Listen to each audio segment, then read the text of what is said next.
My name is Misha Pavel.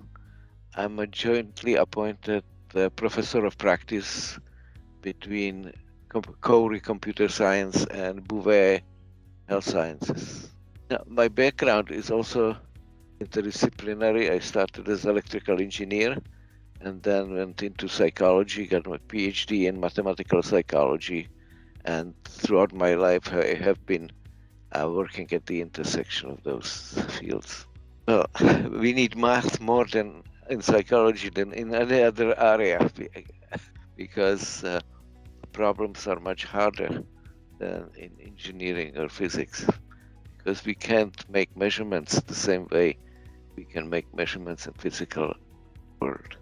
I'm working with clinicians and medical doctors to help people live better and especially age better.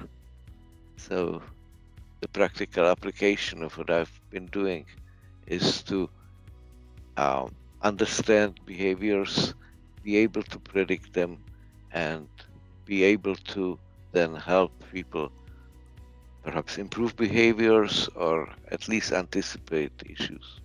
So we start with younger people, of course, because that's when we have a chance.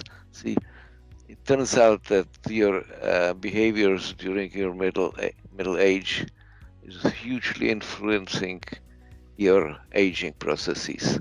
And for example, the uh, danger of becoming demented because of Alzheimer's or other diseases is hugely increased if you live sedentary life and if you don't are not active mentally uh, as much as possible.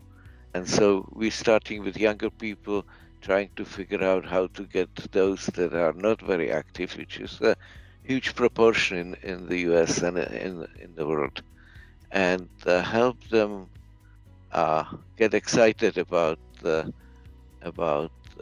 being more active, even just walking, in order to develop optimal interventions strategies.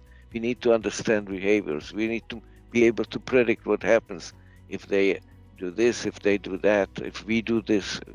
So to optimize intervention requires us to have as good as possible model of humans and human behavior. So this is where um, when there is intersection between the AI and machine learning and our work in Great. applied area.